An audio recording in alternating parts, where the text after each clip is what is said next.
Hello and welcome to an episode of Historically Marked. Not just any episode, but this is the 200th episode of this YouTube series. And wow, it's taken me quite a long ways, but it hasn't even started like 2 years ago. But anywho, I'm going to do something different for this episode, not just because of its bicentennial or I'm just kidding on that one. But I'm going to be visiting several different markers that all tell a story. And it all goes back to George Rogers Clark on his way from present-day Metropolis, Illinois to Kaskaskia, Illinois. And I'm at Fort Massac State Park in Illinois, which is right on the Ohio River. I'll go ahead and show you a statue of George Rogers Clark, then I'll show you the marker, then I'll show you subsequent markers that follow along his trail to Kaskaskia. So come with me, I will gladly show you. Here we go. Right in front of me is the Ohio River, and farther from me is the state of Kentucky, which at one time was part of Virginia, but it was considered Kentucky County, where settlers like Daniel Boone, among many others, lived, and they considered George Rogers Clark a leader. Behind me is Fort Massac State Park in present-day Illinois, and that is the statue, and this is where it is believed that him and his men stepped off and decided to defend Kentucky, from the British.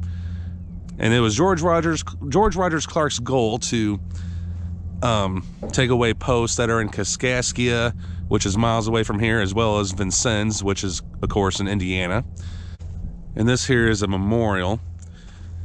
I know it's a little hard to see because of the sunlight, but I'll get as close to it as I can.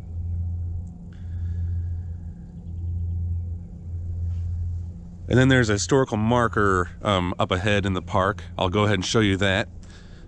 So here's a marker that was featured in one of my past episodes, the Fort Massac State Park. But I thought I'd show you again because it is related to the story.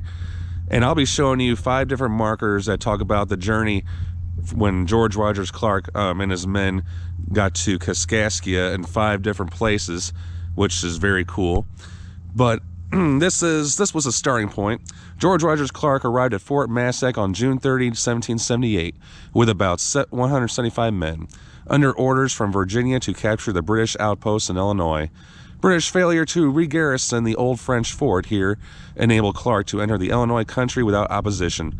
The British at Kaskaskia expected an attack from the Mississippi River. By marching overland, Clark surprised them. He arrived at Kaskaskia on the night of July 4th through 5th and quickly secured the fort without resistance.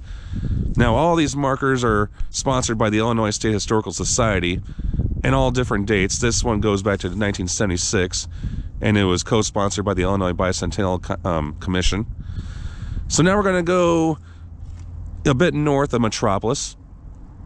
All right, so I'm at a roadside pullout. I'm about 15 miles north of Metropolis and just 6 miles south of Vienna, and this is Route US 45.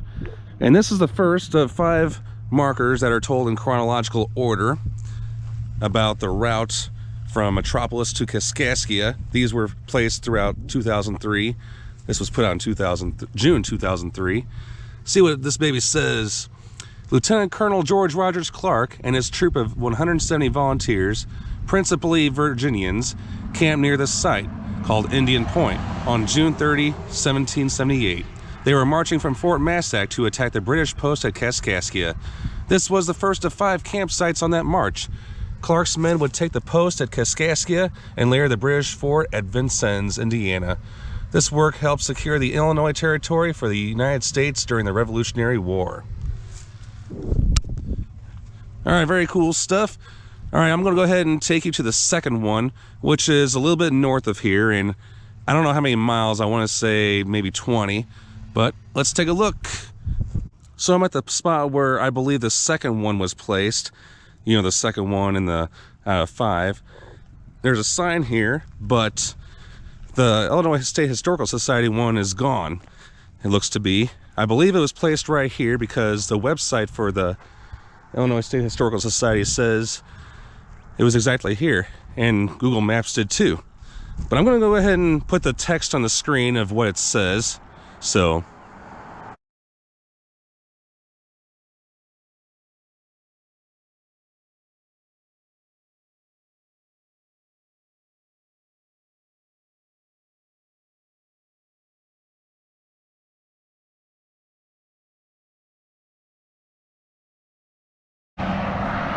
And then we also have this right here, a very old Daughters of the American Revolution marker. The route of General George Rogers Clark on march from Fort Massac to Kaskaskia, 1778, erected 1913 by the Daniel Chapman chapter of the DAR. And I'm not sure why people choose to litter here, but all right, next up we're going to go between Carbondale and Murfreesboro. So go ahead and pack on up and on with the journey. All right, so now I am between Murfreesboro and Carbondale, and this is Southern Illinois Airport Road, but you can kind of see Illinois Road 13 just that way. That's the intersection. But this is the third in that series, George Rogers Clark campsite. So here we go, number 3. Lieutenant Colonel Clark and his troop of 170 Virginians camped near here on July 2nd, 1778. It was their third campsite during a march from Fort Massac to Kaskaskia to capture that post from the British. Earlier that day, the troop was lost for a time on Phelps Prairie. The next day, they would cross the Big Muddy River at Marshall's Ford. The Kaskaskia attack and a later one at Vincennes, Indiana, secured the Illinois Territory for the United States during the Revolutionary War. And this was placed at the same time as the other 4. So there you have it. And that is private property, as it clearly says over there. So, I mean, it's kind of in a weird location, but there are signs that point to this spot, so there you go. All right, see you at number 4. All right, now I'm in Henry Buck Bauer Park in Ava, Illinois. And now here's the 4th marker of that series at the George Rogers Clark campsite. In the 3rd year of the American War for Independence, Lieutenant Colonel George Rogers Clark and his army of 170 Virginia volunteers camped 5 miles southeast of here. On July 2nd, 1778, Clark made the 4th of 5 camps on this march from Fort Massac to Kaskaskia. 2 days later, Clark liberated Kaskaskia and then moved east to Vincennes, thus securing the Illinois Territory from the British and their Indian allies. Now, this one was also sponsored by the city of Ava, in addition to Bowman's Company and the Illinois State Historical Society. All right, now we're going to go straight to Chester. Here we go. And now for the 5th and final George Rogers Clark campsite marker. It is here outside Chester, Illinois, and it's not too far from Kaskaskia, the original Kaskaskia site, or Kaskaskia Island. But this is what it reads. In the 3rd year of the American Revolutionary War, Lieutenant Colonel George Rogers Clark and his army of 170 Virginians set out from Fort Massac, in other words, Metropolis, on their way to liberate the town of Kaskaskia from British control. On July 3rd, 1778, Clark's army crossed the Old State Ford near Welge and established the 5th and final camp on the west side of St. Mary's River. On July 4th, Clark's army marched to a staging point at Diamond Cross, and later that evening attacked and secured Kaskaskia. All right. Well, thanks so much for tuning in. I know this is kind of a weird episode, but it is a compilation one where I take you to 5 different places in Southern Illinois. So hope you enjoyed this. I am Jason, outside Chester, Illinois by the Marys River Covered Bridge, signing off.